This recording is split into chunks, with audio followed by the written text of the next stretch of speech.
कभी कभी मन की जिज्ञासा जीवन के लिए घातक साबित होती है। आज की कहानी है 3 दोस्तों की जो उनके मन की जिज्ञासा की वजह से उनके जीवन के सबसे डरावने मंजर से सामना करते हैं। तो नमस्कार दोस्तों, मेरा नाम है शिव और लेकर आ चुका हूँ पुराने मंदिर का रहस्य। तो बिना किसी देरी के साथ शुरू करते हैं। भोपाल में 3 दोस्त रहते थे, राहुल, आकाश और निधि। तीनों का बचपन साथ में कटा, स्कूल साथ में जाया करते थे, कॉलेज भी साथ में कर रहे हैं। आकाश और निधि दोनों एक दूसरे को पसंद करते थे और जल्द ही शादी करने वाले थे। तीनों को एक शौक था पुरानी और रहस्यमय चीज़ों को देखने का और सच का पता लगाने का। जब भी उनको मौका मिलता तीनों साथ में निकल जाते और पता लगाते। तभी आकाश को एक खबर मिलती, भोपाल से 250 किलोमीटर दूर एक गांव है भाटापुर। वहाँ के जंगलों में एक मंदिर है, वहाँ लोग जाने से डरते हैं। बस यही बात राहुल और निधि को बताता है। फिर क्या था, तीनों अपना सामान पैक करते हैं और अगले ही दिन अपने कार से निकल जाते हैं। निधि के अंदर एक अलग सी एक्साइटमेंट थी मंदिर को लेकर। वो बहुत खुश थी, बार बार यही सोच रही थी, जहाँ सब जाने से डर रहे हैं वहाँ हम जाने वाले हैं और वहाँ का राज पता लगाने वाले हैं। तीनों खाते पीते बातें करते करते भाटापुर पहुँच जाते हैं। शाम का समय हो चुका था। राहुल बोलता है आकाश से, यार आकाश, हम एक होटल कर लेना चाहिए, थोड़ा आराम कर लेंगे फिर रात में चलेंगे। वैसे भी रात में तो वो मंदिर और भी डरावना लगेगा। निधि भी बोलती है, हाँ आकाश, राहुल सही बोल रहा है, अभी तो लोग देखेंगे तो जाने से मना करेंगे। वो लोग होटल ढूंढने लगते हैं और रात के करीब 8 बजे उनको रूम मिल जाता है। वो 2 रूम बुक करवाते हैं, एक रूम में राहुल, दूसरे रूम में आकाश और निधि। रात काफ़ी हो चुकी थी और ठंड की वजह से कोहरा भी छाने लगा था। तीनों साथ में डिनर करते हैं और जाने के लिए होटल से बाहर निकलते हैं। तभी वहाँ का गार्ड उन्हें रोकता है और पूछता है, बाहर इतनी ठंड है और रात भी हो चुकी है, कहाँ जा रहे हो?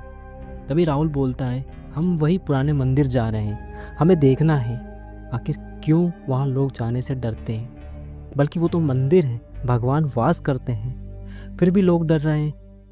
गार्ड बोलता है, जब पूरी बात पता नहीं हो तो मत जाओ वहाँ। राहुल बोलता है, आपको पता है ना, तो आप हमें बता दो, हम नहीं जाएंगे वहाँ। वहाँ पर गार्ड बोलता है, अच्छा ठीक है, बैठो मेरे पास। तीनों कैंप फायर के आगे बैठ जाते हैं। गार्ड बताता है, तो आज से 150 साल पहले ये मंदिर ऐसा नहीं था। यहाँ भगवान वास किया करते थे, लोग यहाँ पर आकर पूजा करते थे। नवरात्रि के समय यहाँ मेला लगता था, लोग बाग अपनी श्रद्धा से धन, सोना, चांदी दान किया करते थे। तभी वो बात वहाँ के लुटेरे को पता चली और उस लुटेरे के संघ की मुखिया एक महिला थी। वो हर बार मंदिर में सारा धन लूट लिया करती थी। गांव वाले उससे परेशान हो चुके थे। तभी एक दिन सबने मिलकर फैसला किया कि आज या हम रहेंगे या वो लुटेरे रहेंगे। गांव वाले पहले से ही मंदिर के आसपास छुपे हुए थे। जैसे वो लुटेरे आए, इन्होंने उनको रोका और धर दबोचा। गांव वालों ने तभी सभी लुटेरों को मौत के घाट उतार दिया, लेकिन उस मुखिया यानी महिला को पकड़ लिया और जिंदा चिता पर बैठा दिया और उस चिता में आग लगा दी गई। चलते चलते उस महिला ने श्राप दिया कि अब मंदिर में हर आने वाले शख्स कभी वापस नहीं जाएंगे। बस ये कहानी है। तीनों बस यह सुनकर डर जाते हैं और फिर चुपचाप अपने कमरे में सोने के लिए चले जाते हैं। राहुल अपने कमरे में और आकाश निधि अपने कमरे में। सोते सोते आकाश निधि को बोलता है, निधि हमें एक बार वहाँ चलना चाहिए। निधि मना करती है, नहीं, वो डर रही थी। फिर भी आकाश निधि को मना लेता है। अगली सुबह उस गांव की तरफ निकल जाते हैं पता लगाने के लिए। गांव में बहुत कम लोग दिखाई दे रहे थे।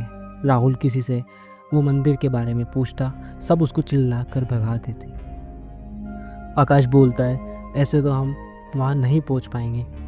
आकाश वहाँ के एक नौजवान लड़के को पकड़ता है, उसे पैसे का लालच देता है और बोलता है, हमें एक मंदिर तक पहुँचा दो। लड़का मना करता है, पागल हो गए हो, मरना है आपको? राहुल उतने में उसके हाथ में पैसे देकर बोलता है, भाई, इतने पैसे कमाने का मौका फिर कभी नहीं मिलेगा। पैसे का लालच देख लड़का मान जाता है, लेकिन लड़का बोलता है शाम होने से पहले वहाँ से हम लौट आएंगे। राहुल और आकाश मान जाते हैं। निधि अब भी डर रही है। तीनों आगे बढ़ते हैं। रास्ता बड़ा भयानक था। जंगल में बड़े बड़े घने पेड़ थे। मंदिर तक पहुँचते पहुँचते रात हो जाती है। मंदिर में जाले लगे हुए हैं। आसपास पीपल के बड़े बड़े पुराने पेड़ दिख रहे हैं। झरने में पानी बह रहा है। उसकी आवाज़ साफ साफ सुनाई दे रही है। ठंडी ठंडी हवा चल रही है, मानो कोई गालों को छू रहा हो। सालों से ऐसा लग रहा है इंसान तो क्या जानवर ने भी यहाँ कदम नहीं रखा हो। सबसे अंदर अलग सी घबराहट। तभी मंदिर में से बहुत सारे चमगादड़ बाहर की ओर उठते हैं। यह देखकर वो लड़का तुरंत वहाँ से भाग जाता है। राहुल और आकाश उसे रोकने की कोशिश करते हैं, लेकिन वो नहीं रुकता। फिर वो वापस मंदिर की ओर आते हैं तो देखते हैं निधि गायब है। दोनों घबरा जाते हैं और दोनों साथ में ढूंढते हैं। आकाश का रो रो के बुरा हाल था। मुझे नहीं आना चाहिए था, राहुल समझाता है। कुछ नहीं हुआ है भाई, निधि होगी आसपास, चल उसे ढूंढें। काफ़ी देर ढूंढने के बाद उनको एक झोपड़ी दिखती है। वहाँ से उनको गिनती की आवाज़ आती है। 1 2 3 4 5 6। दोनों दौड़ कर जाते हैं। झोपड़ी के अंदर देखते हैं तो निधि बैठी हुई दिखती है। ऐसा लग रहा है उसको किसी ने वश में कर लिया है। वो निधि को होश में लाते हैं और तुरंत वहाँ से भागते हैं। भागते भागते होटल की तरफ आते हैं। वहाँ उन्हें वही गार्ड दिखता है और उन्हें देखकर गार्ड बोलता है मना किया था वहाँ जाने के लिए। राहुल बोलता है ऐसा तो कुछ नहीं दिखा हमें, ना महसूस हुआ। फालतू का भ्रम फैला रखा है आप लोगों ने। तीनों होटल में जाते हैं, खाना खाते हैं और अपने अपने रूम में सोने चले जाते हैं। रात के 11 बजे आकाश को आवाज़ आती है, जैसे कोई गिनती बोल रहा हो। गिनती 100 101 102 103। आकाश अनदेखा कर सो जाता है। रात में 3 बजे थे। आकाश की आंख हल्की सी खुलती है तो गिनती 1 2 1 तक पहुंच चुकी थी। आकाश नींद में बोलता है दीदी सो जाओ ना। आवाज़ आना बंद। सुबह आकाश की आंख खुली तो निधि अपने बिस्तर पर नहीं थी। होटल के बगीचे में लोगों की भीड़ थी। आकाश ने जाकर देखा तो निधि की वहाँ पर लाश थी। उसके शरीर पर बहुत सारे नुकीले कील थे। वो समझ जाता है कल रात में गिनती कीलों की जा रही थी, लेकिन तब तक बहुत देर हो चुकी थी। आकाश सदमे में था। राहुल ने उसको संभाला। गार्ड समझ जाता है ये काम उसी औरत चुड़ैल डायन का है जो आज भी जंगल में भटक रही है। उसने आकाश और राहुल को एक ताबीज़ दिया और बोला 6 महीने तक अपने शरीर से अलग मत करना। यह लेकर वो वापस अपने घर आ जाता है। दिन बीत गए, साल बीत गए। आज राहुल जॉब करता है और आकाश आज भी निधि की यादों में गुम है।